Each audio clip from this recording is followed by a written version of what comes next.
भाला सोयनगा आगंतुक दौल उत्सव उपलक्षते समस्त बराकवासीदेर जानाची आंतरिक शुभेच्छा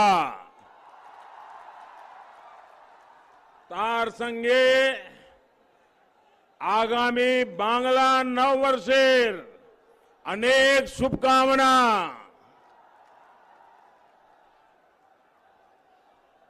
बराक वैली ने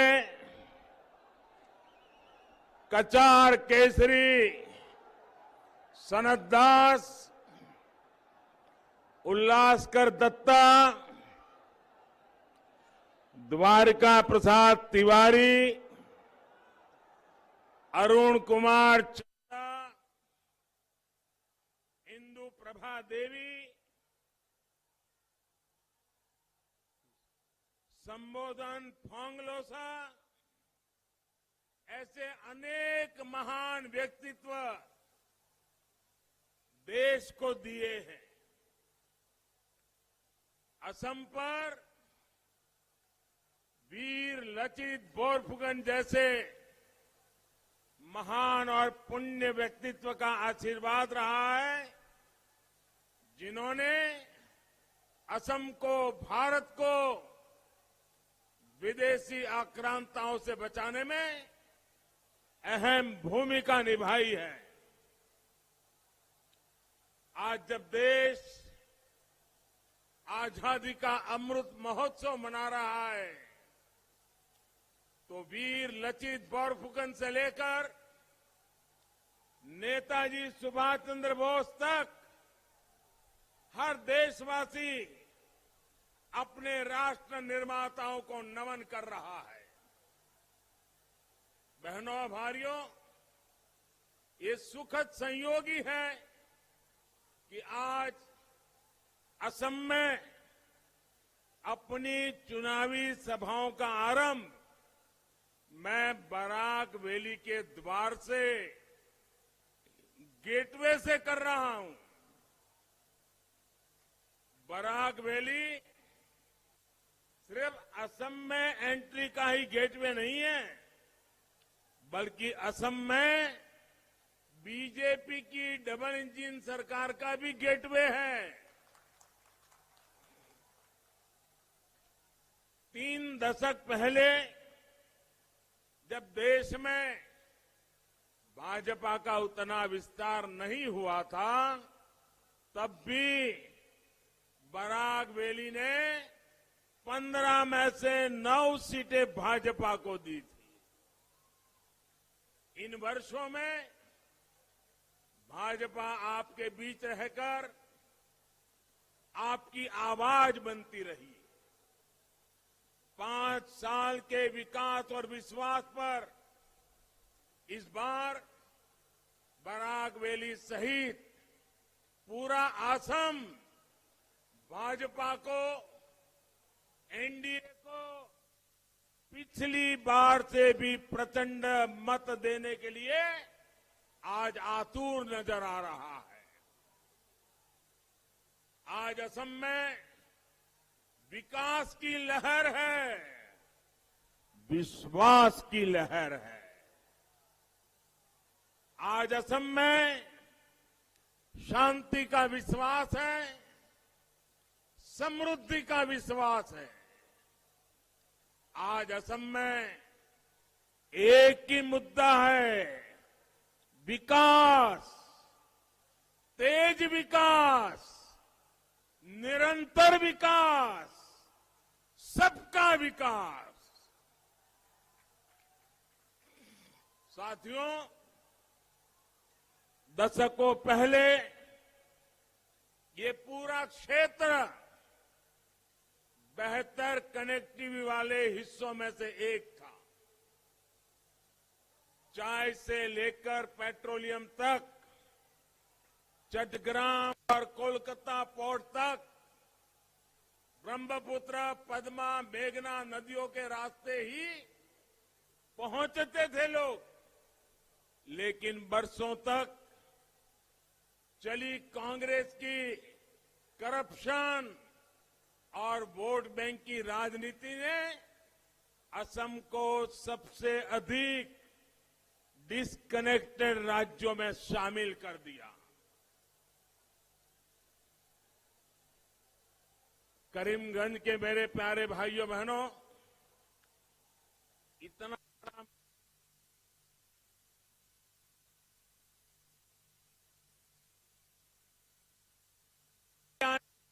मत कीजिए, आगे ले जाना है। आप जहां हैं वहां खड़े रहिए। आपका प्यार मेरी सर आंखों पर, मैं आपके प्यार को सलाम करता हूं, लेकिन आप वहीं आगे आने की कोशिश मत कीजिए। आपके प्यार के लिए, आपके आशीर्वाद के लिए मैं आपका बहुत बहुत आभारी हूं। मेरे प्यारे भाइयों बहनों, कांग्रेस सरकारों और उनकी नीतियों ने असम को सामाजिक, सांस्कृतिक, भौगोलिक और राजनैतिक हर तरह से नुकसान पहुंचाया। साथियों, 2016 में जब मैं यहां आपके बीच आया था तो ये जानकर हैरान हो रह गया कि कांग्रेस की सरकारें बराक वैली के लिए डिविजनल कमिश्नर गुवाहाटी से चलाती रही। ये कितना बड़ा अन्याय था। मुझे खुशी है कि एनडीए सरकार ने इस अन्याय को दूर किया। बराक वैली के लोगों को छोटे छोटे सरकारी कामों के लिए दूर न जाना पड़े। यहां दवाई और पढ़ाई से जुड़े संस्थान बने। इसके लिए सर्बानंद जी और उनकी सरकार ने जो काम किया है, वो काम यहां के लोग सदा सर्वदा प्रशंसा करते रहे हैं। बहनों और भाइयों, यहां बराक वैली की रेल कनेक्टिविटी की क्या स्थिति थी, इसको लेकर हर बार यहां से आवाज उठती थी, मांग उठती थी। सड़कें खस्ता हाल थी, रेल नेटवर्क सीमित था। असम के अलग अलग हिस्सों में जाने के लिए लोगों को बहुत लंबा सफर तय करना पड़ता था। गैस कनेक्टिविटी को लेकर भी असम की स्थिति अच्छी नहीं थी। भाजपा सरकार इस स्थिति से असम को तेजी से बाहर निकाल रही है। बहनों और भाइयों, आज असम में नई सड़कें बन रही हैं, नए फ्लाईओवर बन रहे हैं, नए पुल बन रहे हैं। बरसों से अटके हुए भारत के सबसे लंबे ब्रिज भूपेन हजारिका सेतु का निर्माण किसने पूरा करवाया? भाजपा की ही सरकार ने काम किया। असम को मेघालय से जोड़ने के लिए इससे भी बड़े धुबरी फुलबारी ब्रिज का निर्माण कौन करवा रहा है? भाजपा की सरकार करवा रही है। देश का सबसे लंबा रिवर रोपवे असम को किसने दिया? भाजपा की सरकार ने दिया। किसने बरसों से अधूरे पड़े भारत के सबसे लंबे rail road bridge Bogibeel bridge का काम पूरा करवाया? भाजपा की सरकार ने किया। चाहे एयर रूट हो, रेल रूट हो, हाईवे हो, हम हर प्रकार से असम की भारत के अन्य हिस्सों में कनेक्टिविटी को मजबूत कर रहे हैं। और इनसे भी बढ़कर हमने एक और कनेक्शन बनाया है जिसे तोड़ना असंभव है। ये कनेक्शन है असम के सामर्थ्यवान और प्रतिभाशाली लोगों से दिल का कनेक्शन। आप तो अनुभव करते हैं कि करीमगंज से सिलचर जाने के पहले कितना वक्त लगता था और अब कितना कम लगता है। असम की भाजपा सरकार ने, एनडीए सरकार ने सड़कों के निर्माण में जो बेहतरीन काम किया है उसकी प्रशंसा यहां आने वाले पर्यटक भी करते हैं। लुम्बिनी सिलचर रेल लाइन का चौड़ीकरण मिशन मोड पर किया गया। आज बड़ी ट्रेनें भी यहां पहुंच रही है। 6 साल पहले तक सिलचर से लुम्बिनी और अगरतला तक लगभग आधा दर्जन ट्रेनें चलती थी। आज ये संख्या करीब करीब 2 गुनी हो चुकी है। आज बराक वैली, दिल्ली, गुवाहाटी, डिब्रूगढ़, कोलकाता, त्रिवेंद्रम और अगरतला से कनेक्ट हो चुकी है। बहनों और भाइयों, आज बराक वैली के असम के पुराने गौरव को फिर लौटाने के लिए पारंपरिक ट्रेड रूट को फिर से मजबूत करने का प्रयास किया जा रहा है।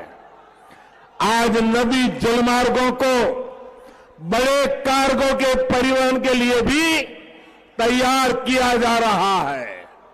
सिलचर में मल्टी मॉडल लॉजिस्टिक पार्क विकसित करने के लिए प्रयास किए जा रहे हैं ताकि ये क्षेत्र इंपोर्ट एक्सपोर्ट का हब बन सके। इससे यहां के हजारों युवाओं को रोजगार मिलेगा। इससे यहां के किसानों की उपज आसानी से देश और दुनिया के बाजारों तक पहुंच सकेगी।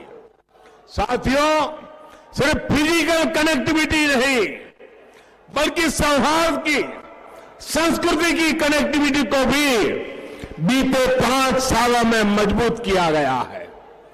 भुवन तीर्थ शिव मंदिर, कासा कांटी देवी मंदिर, सिद्धेश्वर शिवबाड़ी, शोनबिल, 1857 की सिपाही क्रांति का प्रतीक वॉर मेमोरियल, ये सब बराक वैली की पहचान है।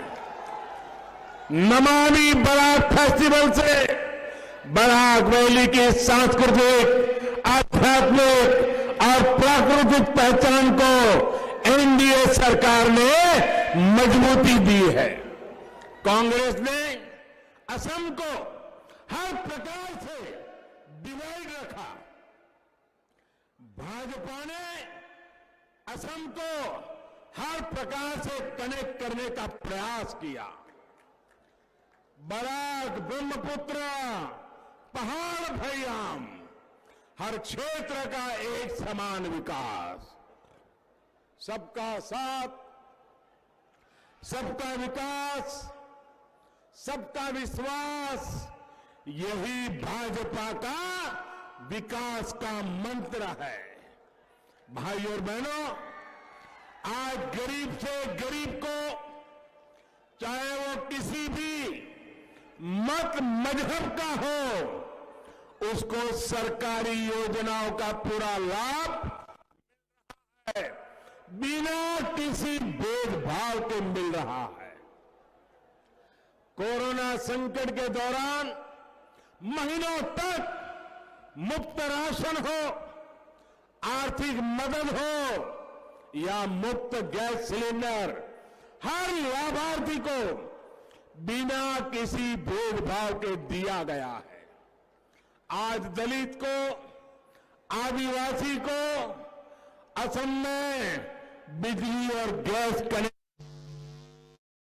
हर गरीब को पक्का घर मिले, इसके लिए भी तेजी से काम हो रहा है। आयुष्मान भारत योजना के तहत असम में 1.5 लाख से ज्यादा मरीजों को मुफ्त इलाज मिल चुका है। बराक वैली सहित असम के 27 लाख किसान परिवारों को सैकड़ों करोड़ रुपए पीएम किसान सम्मान निधि से सीधे मिल चुके हैं।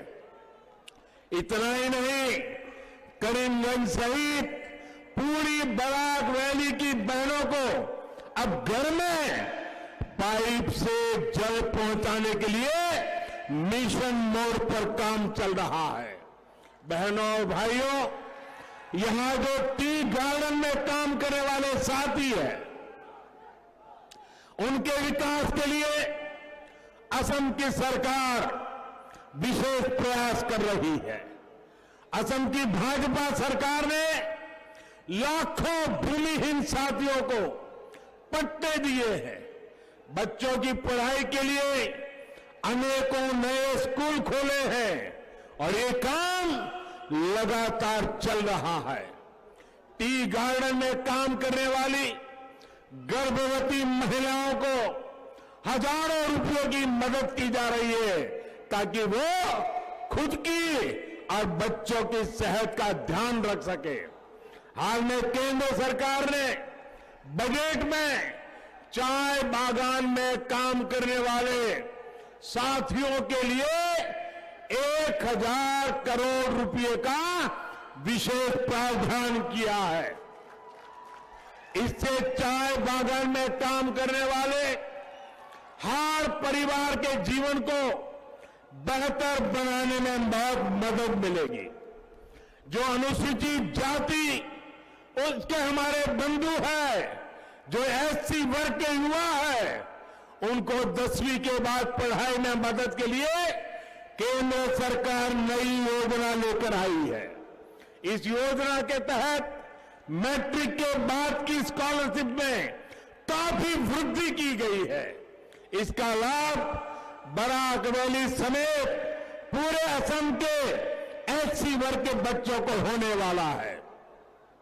साथियों, बराक वैली में तो फिशरीज के लिए, मछली पालन के लिए अनेक संभावनाएं हैं। हमारी डबल इंजन की सरकार मछली से जुड़े व्यापार कारोबार को बहुत अधिक प्रोत्साहन दे रही है। इसलिए मछली पालन से जुड़े कारोबार के लिए केंद्र में अलग से फिशरीज मंत्रालय बनाया गया है। फिशरीज सेक्टर को बढ़ावा देने के लिए 20,000 करोड़ रुपए की मत्स्य संपदा योजना शुरू की गई है। मुझे खुशी है कि असम में भी मछली उत्पादन में बीते 5 साल में 25% से ज्यादा की बढ़ोतरी हुई है। यहां की भाजपा सरकार, एनडीए सरकार अब असम को मछली के क्षेत्र में पूरी तरह आत्मनिर्भर बनने के लक्ष्य पर काम कर रही है।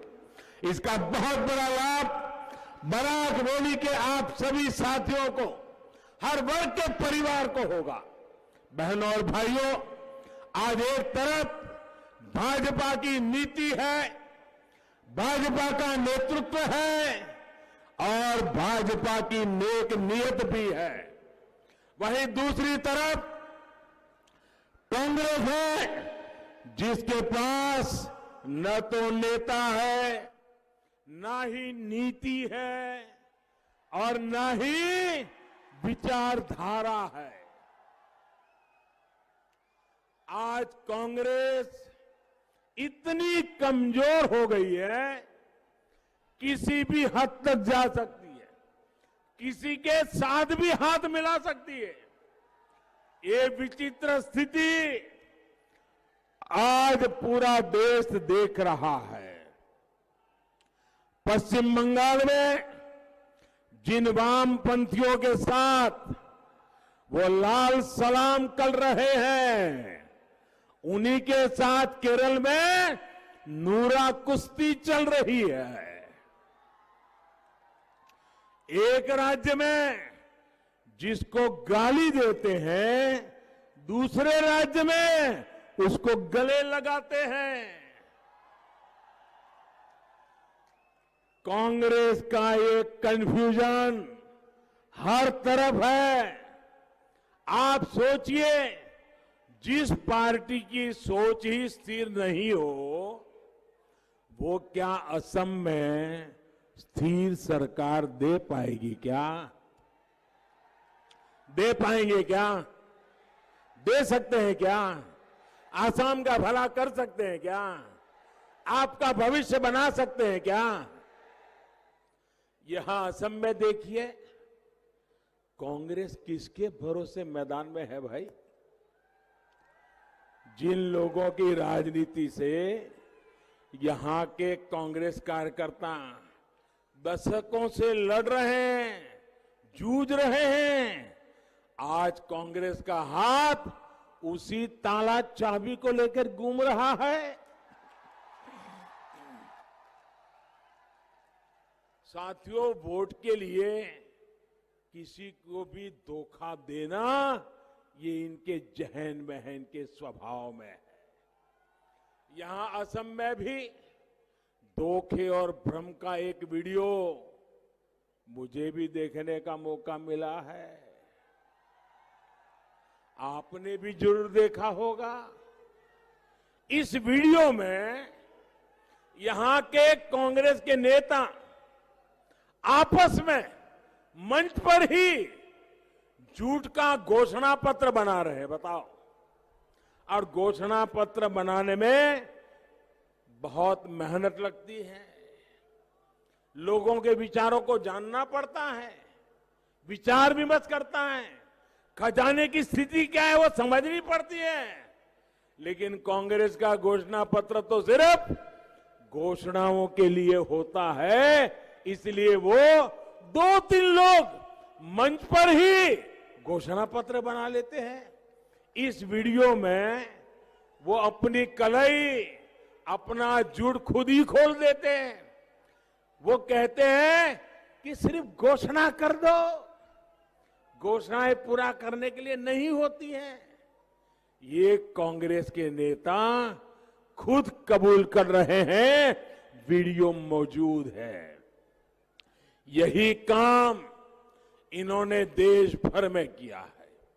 ये लोग जानते ही नहीं कि देश की जनता कितनी समझदार है। अब आज देश की जनता की आंखों में धूल नहीं झोंक सकते हैं। ये लोग जमीनी सच्चाइयों से पूरी तरह कट चुके हैं।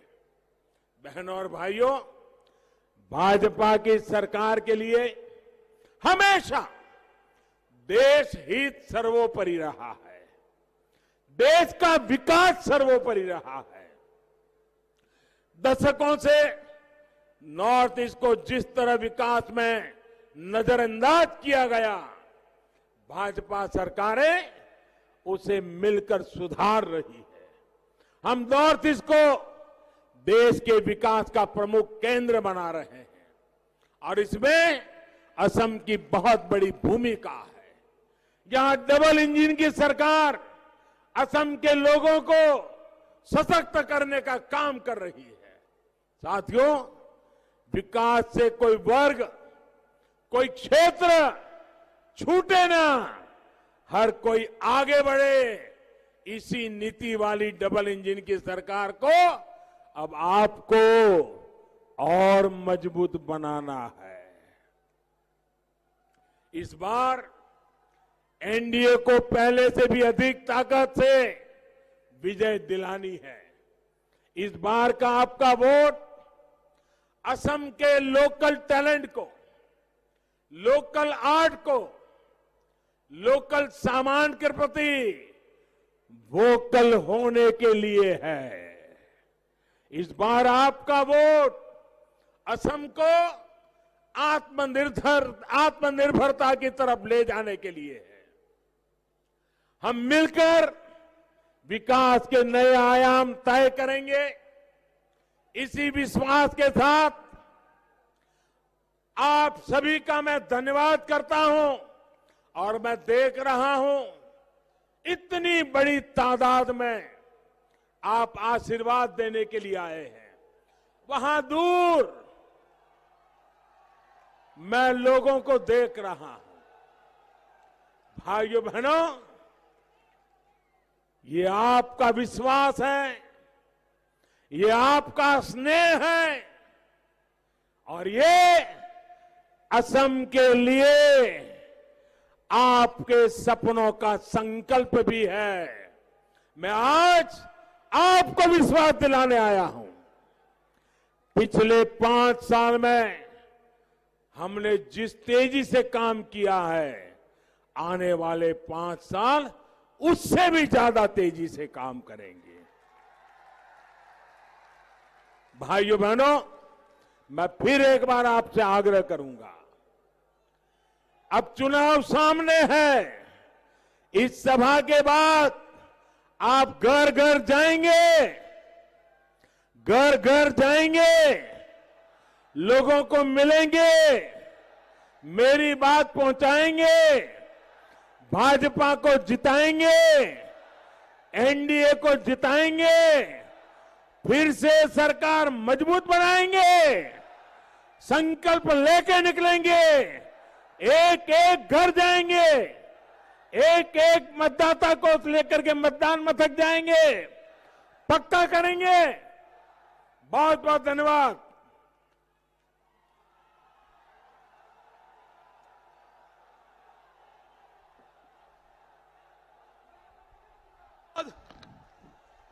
नरेंद्र मोदी जिंदाबाद, नरेंद्र मोदी जिंदाबाद, नरेंद्र मोदी जिंदाबाद।